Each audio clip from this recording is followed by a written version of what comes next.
Clara et Lucas vivaient désormais ensemble dans un petit appartement à Notting Hill.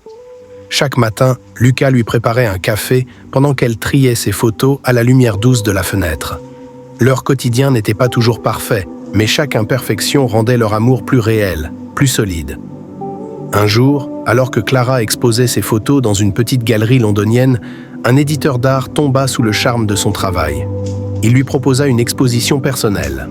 Pour la première fois, Clara ne se sentait plus seulement la femme de Lucas, mais une artiste reconnue à part entière. Lucas, lui, l'encourageait à foncer, fier d'elle comme au premier jour. Mais un appel bouleversa leur équilibre. Le père de Clara, resté au pays, était tombé gravement malade. Sans réfléchir, Clara prit le premier vol pour le rejoindre. Lucas insista pour venir, mais elle refusa. « C'est un voyage que je dois faire seule », lui dit-elle. Les semaines passèrent. Lucas lui écrivait chaque jour. Il lui envoyait de petits poèmes, des extraits de leurs romans inachevés, des photos de leur appartement vide.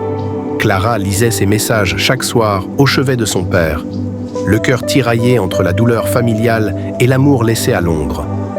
Un soir, alors que son père dormait profondément, Clara sortit sur la terrasse. Elle leva les yeux vers les étoiles comme il le faisait autrefois. Et là, comme un signe, elle vit une étoile filante. Elle sortit son téléphone, les larmes aux yeux, et envoya un message à Lucas. « Je rentre bientôt. Mon cœur n'a jamais quitté Londres. »